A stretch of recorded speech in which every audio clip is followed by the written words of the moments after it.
Bismillahirrahmanirrahim. Assalamualaikum warahmatullahi wabarakatuh. Alhamdulillah. Alhamdulillahil malikil haqqil mubin. Wassalatu wassalamu ala sayyidil amin, Sayyidina Muhammadin wa ala alihi wa ashabihi ajma'in. Amma ba'd. Faqala ta'ala fi kitabil karim, a'udzu billahi minasy syaithanir rajim. Wa laqad na'lamu annaka yadhiqu sadruka bima yaqulun. Fasabbih bihamdi rabbika wa kum minas sajidin. Shadaqallahul azim.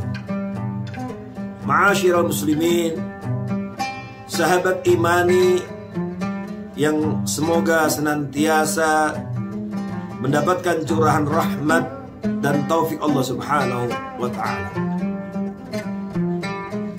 Ujian dan wabah pandemi COVID-19 ini memiliki pengaruh yang luar biasa dalam kehidupan umat manusia di seluruh dunia.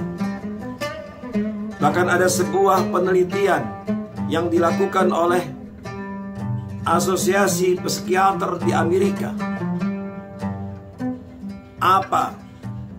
yang pernah dipublish pada tanggal 6 Mei tahun 2020 yang lalu, yang menyimpulkan bahwa lebih dari separuh penduduk dunia stres akibat corona. Banyak yang merasa cemas, khawatir tertular. Sebagian merasakan dampaknya begitu luar biasa dalam kehidupan sehari-hari. Bahkan tidak sedikit yang terganggu dan berpengaruh pada kesehatan mentalnya. Ma'asyiral muslimin, hafizakumullah. Sudah barang tentu sebagai orang beriman kepada Allah, kita tidak boleh ikut tenggelam dalam stres, putus asa, apalagi na'udzubillah sampai kemudian putus harapan dari rahmat Allah Subhanahu wa ta'ala. Sebagai orang beriman, kita mengimani, meyakini bahwa apa yang terjadi ini semuanya dengan izin Allah, dan kita tetap husnudzon terhadap Allah Subhanahu wa ta'ala, sambil terus ikhtiar, sambil terus berusaha dengan semaksimal mungkin agar kita bisa tetap tabah dan istiqomah di tengah wabah. Bagaimana caranya agar kita dapat istiqomah di tengah wabah? Al-Quran telah memberikan 3 tips, 3 kiat agar tabah dan istiqomah di tengah wabah. Ayat yang tadi kita baca di Muqaddimah, ayat 97 hingga akhir 99 dalam surat Al-Hijr, Allah Subhanahu wa ta'ala menyampaikan 3 kiat itu. Pertama, a'udzu billahi minasyaitonir rajim. Wa laqad na'lamu annaka yadhiqu sadruka bima yaqulun fasabbih bihamdi rabbika. Allah Subhanahu wa ta'ala berfirman yang artinya, dan sungguh kami telah mengetahui, kata Allah, bahwa sesungguhnya engkau ya Rasul, engkau ya Muhammad, yadhiqu sadruka bima yaqulun, engkau terganggu hatimu, sempit dadamu terhadap apa yang mereka katakan. Cacian, olokan, dan gangguan yang disampaikan oleh musuh-musuh Allah pada saat itu sempat mengganggu pikiran Rasulullah SAW, sehingga dadanya terasa sempit, pikirannya terganggu. Lalu Allah Subhanahu wa ta'ala memberikan taujihnya, arahan 3 kiat untuk menghilangkan semua itu. Pertama, fasabbih bihamdi rabbika, yaitu memperbanyak tasbih. Maka bertasbihlah dengan memuji Rabbmu. Inilah saatnya di tengah-tengah wabah yang masih menyelimuti kehidupan kita, hendaknya kita memperbanyak tasbih. Dan tasbih yang dipadukan dengan kalimat tauhid dan al-i'tiraf, pengakuan terhadap dosa, terhadap kezaliman kita, ternyata mampu memberikan pengaruh yang dahsyat dalam kehidupan manusia. Dan inilah yang telah dibuktikan dan diabadikan cerita ini di dalam Al-Quran, yaitu apa yang terjadi pada seorang Nabi Allah, Nabi Yunus alaihissalam, yang dikenal dengan Dhunnun.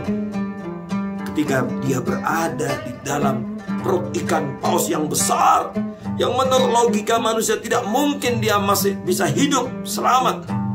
Tapi apa yang terjadi di tengah kesulitan, di tengah ujian yang berat itu, Nabi Yunus alaihissalam membaca La ilaha illa anta subhanak inni kuntu minadh dhalimin, yang di dalamnya ada tasbih La ilaha illa anta, tidak ada ilah yang wajib disembah kecuali Engkau ya Allah, subhanak, maha suci Engkau, inni kuntu minadh dhalimin, sesungguhnya aku benar-benar termasuk orang yang berbuat zalim.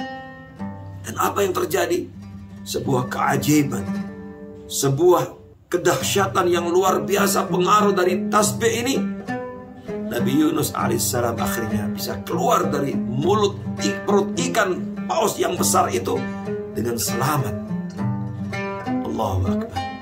Karena itu Nabi Muhammad SAW di dalam hadis yang diriwayatkan oleh Tirmidzi menyampaikan kepada kita bahwa tidak ada seorang muslim yang berdoa dengan doa ini, La ilaha illa anta subhanak inni kuntu minadh dhalimin, berdoa dengan doa Dhunnun Nabi Yunus, lam yad'u biha muslimun qattun fi syai'in, ketika dia dihadapkan dengan satu kesulitan apapun, termasuk ketika kita diuji dengan wabah ini.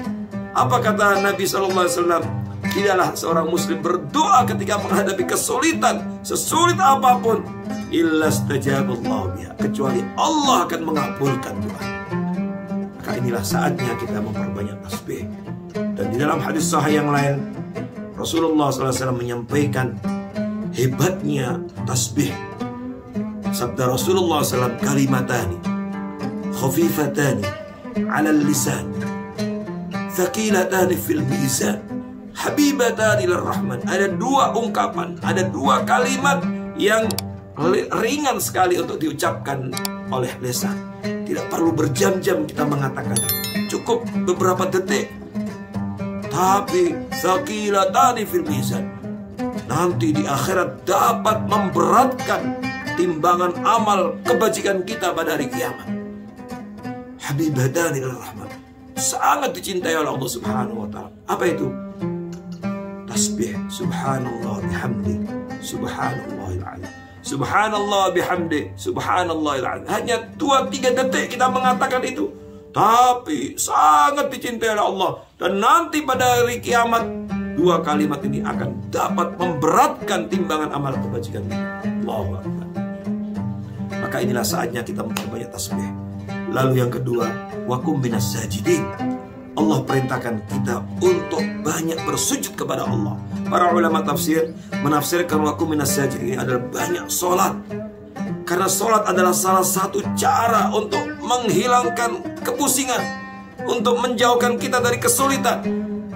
Bukankah Allah Subhanahu wa taala sendiri yang menyampaikan di dalam surah Al-Baqarah, A'udzubillahi minasyaitonirrajim, ya ayyuhalladzina amanu ista'inu bis-sabri was-shalah innallaha ma'as-sabirin. Wahai orang beriman, ista'inu, mintalah tolong ketika engkau dalam kesulitan, ketika engkau diuji dengan wabah, ketika engkau dalam permasalahan, dihadapkan dengan problematika, kesulitan sesulit apapun, mintalah tolong disabri dengan sabar, wassalah, dan salat.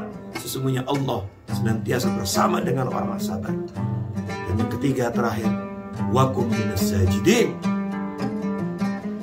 Wakum minas sajidin. Yang ketiga, wa'bud rabbaka hatta ya'tiyakal yaqin. Dan hendaknya engkau senantiasa menyembah Rabbmu sampai kematian datang menjemputmu. Jangan terlalu pusing dengan masalah. Mari terus kita berkesinambungan dekat dengan Allah, beribadah kepada Allah. Maka insya Allah, kalau kita dekat dengan Allah dan terus kita jalin hubungan yang baik dengan Allah, meskipun kita diuji dengan ujian yang berat, maka yakinlah Allah Subhanahu wa ta'ala akan segera mengangkatnya. Dan Tidak ada kata henti dalam beribadah kecuali maut telah menjemput kita. Semoga Allah Subhanahu wa Ta'ala secepatnya mengangkat beragam bencana musibah dari kehidupan kita dan kita hidup dalam kondisi normal kembali. Aqul qouli hadza wa astaghfirullahi wa lakum wa fawqa kulli dhi 'ilmin 'alim. Assalamualaikum warahmatullahi wabarakatuh.